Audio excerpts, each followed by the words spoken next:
Yo, what's up, guys? This is your boy Blady, gang gang, and today we're gonna be talking about commanders who have AoE skills. And if you don't know what AoE stands for, AoE stands for area of effect. Basically, these skills affect a number of targets, whether it's your enemies or your allies. And the reason why I want to talk about this is because pay to winners or whales, they tend to forget about the other two factors of AoE skills types, I guess, and they only prioritize an AoE damage.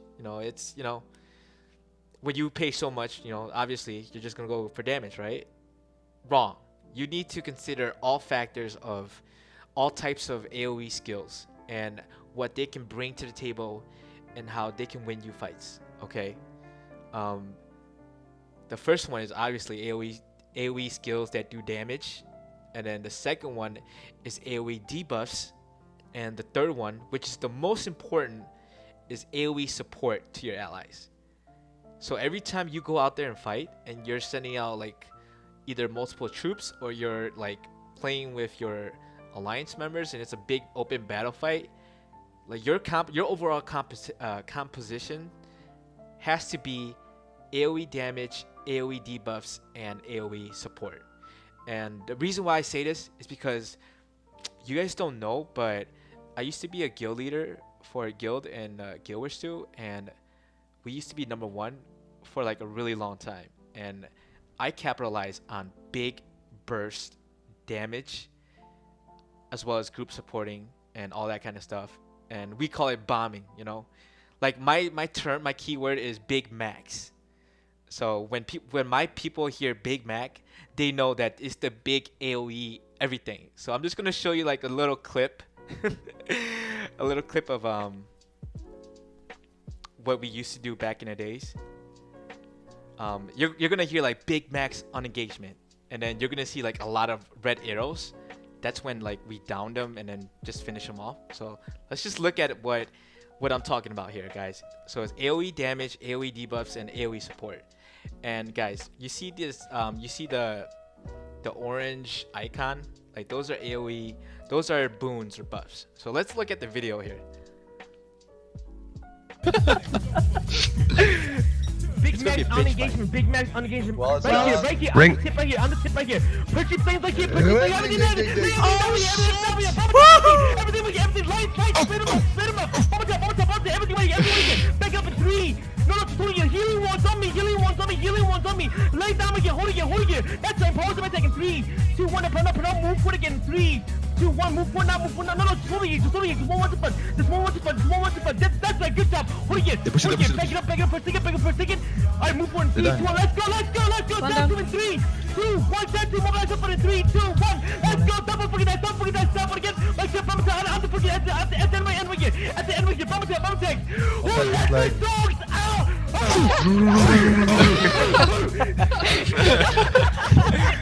Oh my gosh. Cringe. All right. So basically when I'm going in with my troops, like I'm incorporating the stuff that I've learned in past games, and it's been a major success for me personally. Um we're just going to talk about the commanders that I'm going to use, and then I'm just going to use them in an expedition and show you guys how they work. Okay. So my first commander or my first troop is the sustain and tank and AoE debuffs. So before I start talking about this, like I get it, guys. I paid for my commanders to have these commanders. You guys may not have all of them, but you guys may have some of it.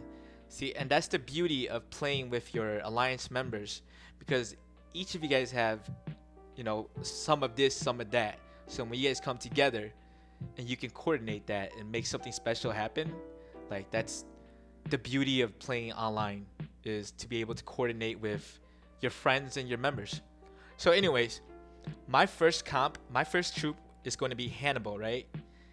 And then he's going to be the primary. The secondary is going to be Richard. These two are going to be my main tank and spank sustain troop. And they're both going to be doing AoE debuffs too. The first skill, if you have an expertise unlock, it's going to do 3 targets, decrease damage, and decrease defense by 25% for the next 5 seconds. 5 seconds is hella fucking long, guys. That's enough for me to like regen my rage and just reapply it again. And obviously, when he does that, Richard is gonna follow up with his first skill, and it's gonna be healing factor 1400, pretty OP for the troop, and then it's gonna be doing damage reduction by 30% to target of 5 people in a fan shaped, and it's gonna do a march speed reduction by 15% for 2 seconds. Now that's gonna be my tank sustain AoE debuff troop. And then my next troop is going to be Joanne and Cleo. This is going to be my support troop. Okay, so it's really important that you guys have a support troop, multiple support troops, if it's like a big battle. Okay, this is how you will sustain fights, and this is how you'll snowball your enemies. If you have expertise on lock, she'll reapply her buffs for 4 seconds long, and this is enough. If you go into a talent tree, like her support talent tree, like is on like a top tier level of Minamoto's rage regen, and not even that. If you get the last trait unlocked, she does, after using an active skill, she reduces march speed of nearby enemy troops by 25% for a duration of 3 seconds. Maximum target 5. So that means if you're in her radius and she uses her skill, you're getting debuffed by 25% for 3 seconds. 25%, that's pretty big, and the duration 3 seconds, that's long enough for her to use her skill again and reapply the debuff again, you know? And like I said, if you know how to build her rage regen, it's legit top tier. So her first skill is she increases infantry health units by 30%, increases cavalry defense by 30%, and archer attack by 30%. And every time she uses the skill, it grants her 50 rage. That's even more OP, guys. And then her second commander is going to be Cleo.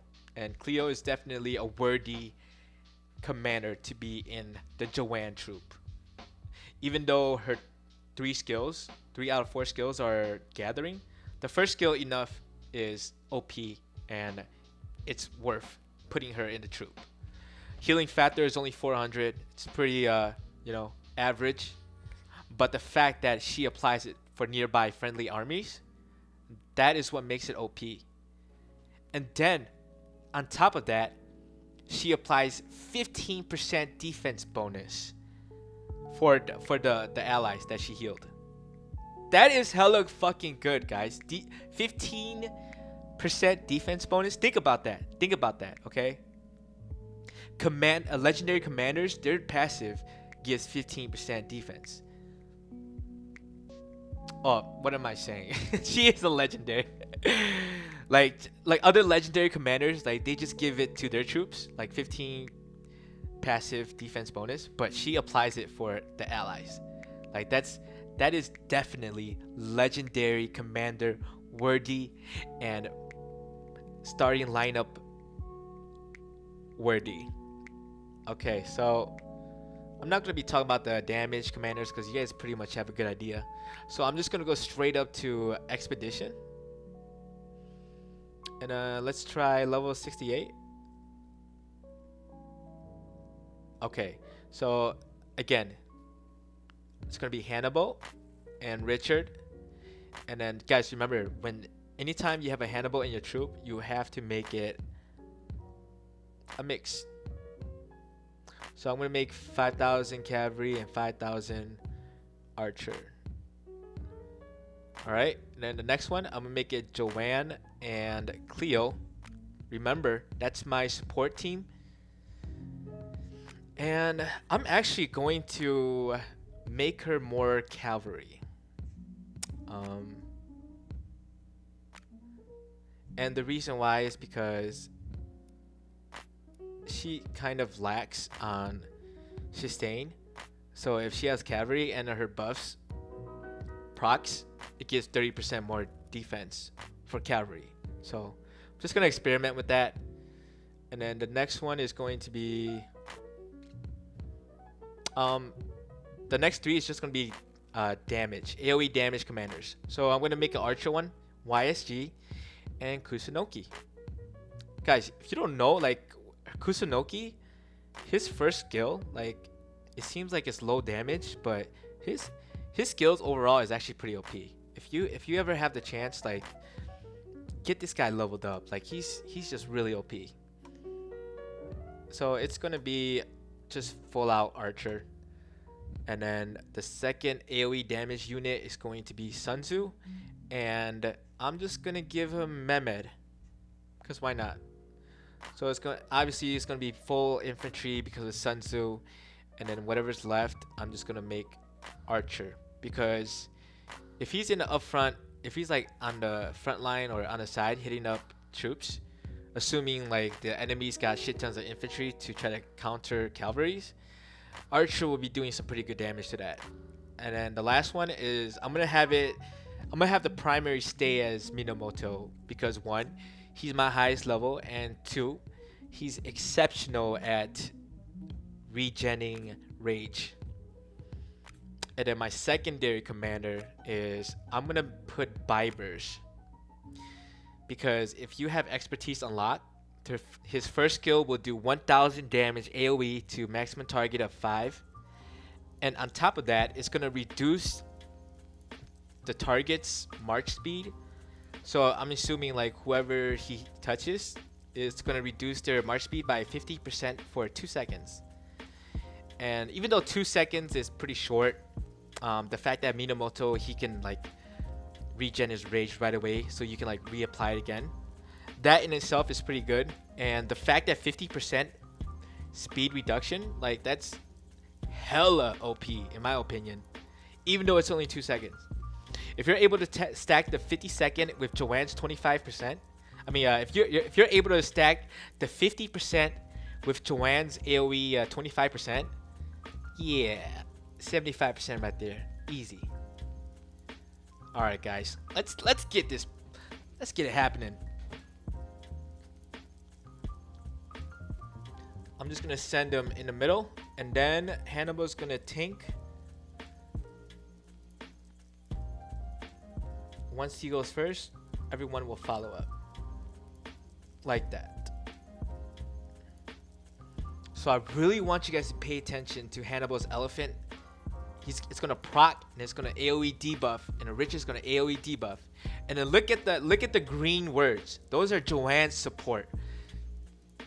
Look how many times it's proccing. Like it's crazy. It's fucking crazy, guys. And then look at Cleo's follow-up with the heals. Look at the heals. Look at the fucking heals. Oh my god. And then obviously, look at the red numbers too. The AoE. Like the AoE damage is going to be there. But what people tend to forget is the AoE debuff and the AoE support. And this is something that you always need when you're fighting people, you know. It's not all about damage, guys. I wish it was that simple. And then we're just gonna clear out the rest of these 3 troops right here.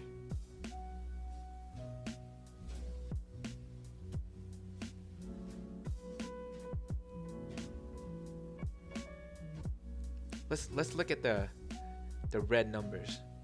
Boom, boom. It's crazy damage.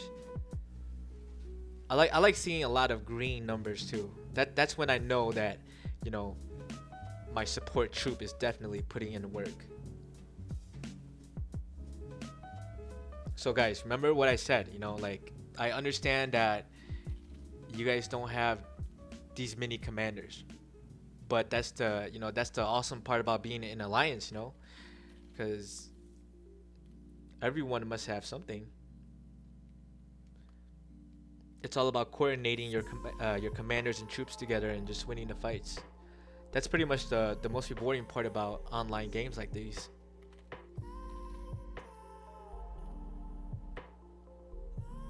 And yeah,